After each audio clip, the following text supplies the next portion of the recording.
Hey guys, Mike here. In this video, we're going to kind of jump away from guitar specifically and go over the inner workings or an introduction to GarageBand, a really beginner and really basic digital audio workstation that you can use very easily to either record your own music, mess around with some different sounds, get into effects, and ultimately just record yourself, whether it be just for pleasure, if you want to start recording your own songs, or things of the like. So before we get started, make sure to hit the subscribe button. This probably isn't going to be the only video that I do on GarageBand. I'd love to get into the inner workings and show you some a little bit more advanced stuff that you can do with this pretty powerful program that is really simple to use. So without further ado, let's get started. So right here, what we have in front of us is a GarageBand session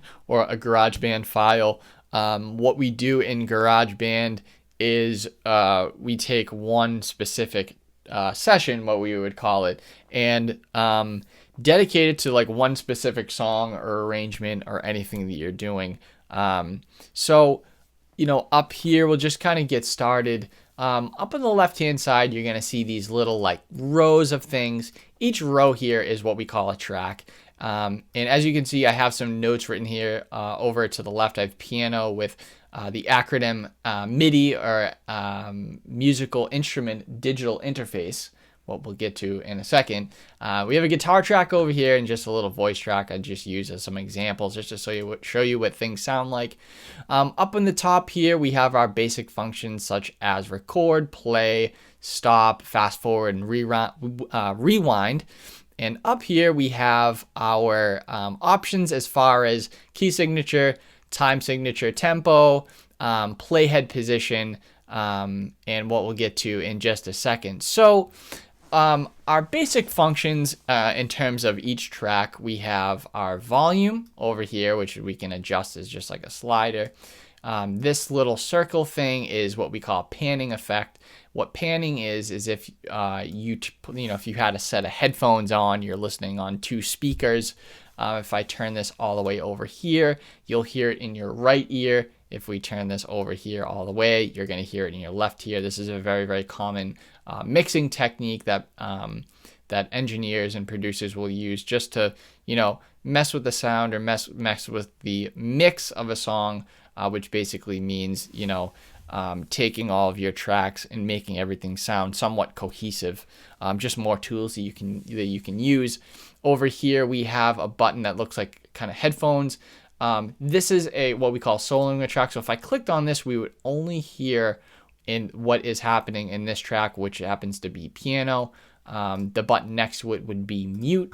As you can see, I click the mute button and it grayed out this specific little region over here. So if I were to play back everything over here, you would hear only guitar and voice. And that's just a common thing we use when you know, we're tracking certain material and we kind of want to not hear one track because it could be distracting, or maybe we just don't want to, you know, hear it in that specific instance. So what I'll do is just kind of play back each thing and you can hear what each thing sounds like. So let's start with the MIDI piano that we have going on here. And like I said before, MIDI is an acronym for Musical Instrument Digital Interface.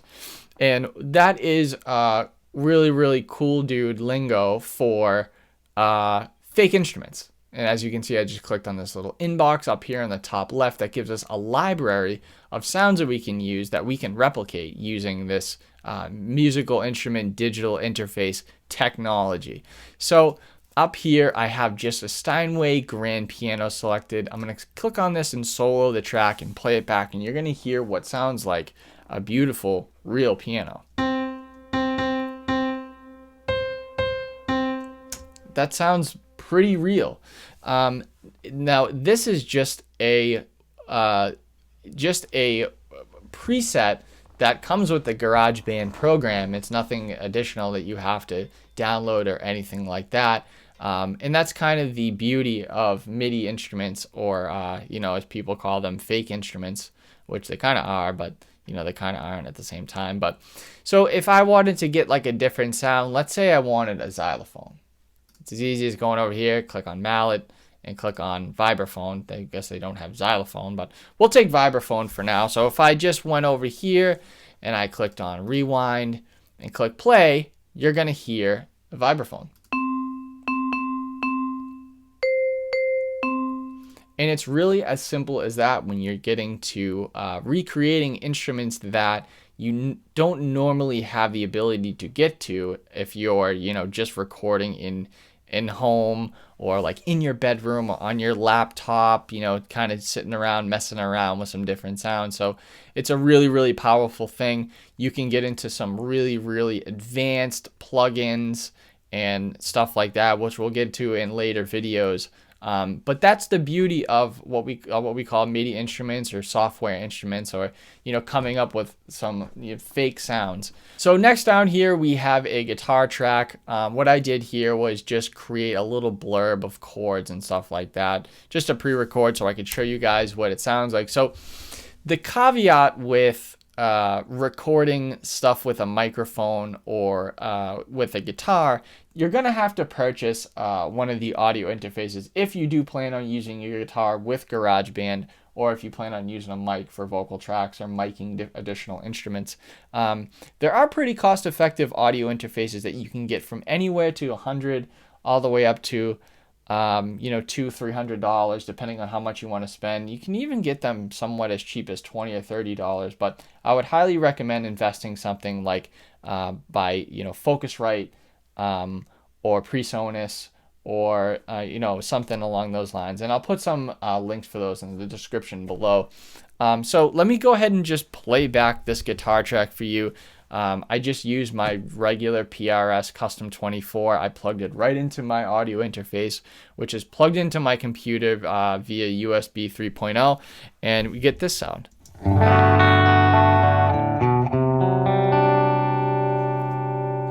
So that's pretty cool. It sounds like a real amplified guitar. If we took our guitar and we mic'd the amp, it sounds like we would get that sound. Very, very similar to MIDI instruments, we have a library of sounds that we can alter our guitar with. So if we wanted a little bit more of a crunchier sound, GarageBand and digital audio workstations similar to it have already processed and created different sounds for our audio files. So here I'm just going to click on British Invasion. This is kind of modeling, I guess, a Vox AC30, so we should get a little bit more different of a sound. I'll go ahead and click play back. So a little bit more distorted, a little bit more on the crunchier side. And then you can even get into experimental stuff if you really want to get some, more ethereal sounds and stuff like that. Let's try Cascade. Or actually, you know what? Let's try Blue Wave.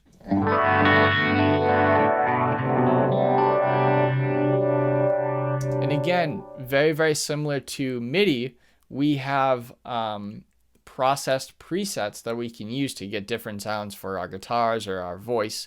And speaking of which, let's just jump down to voice here. The exact same deal as our audio. You have a mic that's plugged into your audio interface, which is plugged into your computer. You can use your built-in microphone on your, if you have like a MacBook. I'm not sure if the Mac Mini or the Mac Pro will have that. Most of the time, if you're using GarageBand, it's probably going to be on a MacBook or something like that. So we have our voice track here, and I'll just play this back for you. Mike Doyle is the coolest person in the world. Wow. How about that? Similar to our guitar track, we can go ahead and change the sound of our voice track. So I'm just going ahead and click here, Bright Vocal. Mike Doyle is the coolest person in the world. Now that sounds pretty clean. I'm actually using my AirPods for that one, and actually came out pretty good for an AirPod. So the last thing we'll go over is just this guy right here, is what we call the playhead.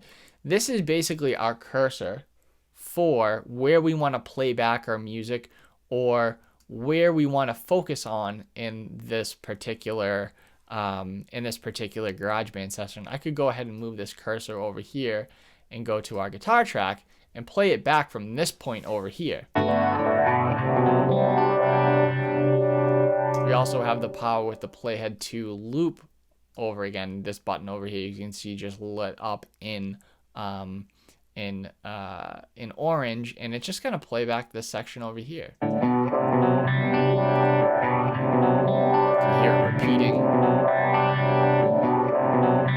One other last thing that I wanted to throw into the mix is that Apple was kind of cool enough to create loops for us that are both MIDI and audio recording. So for instance, if you don't play any music at all, but you have just a basic understanding of how GarageBand works, you can throw, just by clicking and dragging this file over here, bringing it over there, and you have a, what is this? A float sub bass. So this should be like kind of like an 80s or techno bass. I'm going to go ahead and just solo this track over here.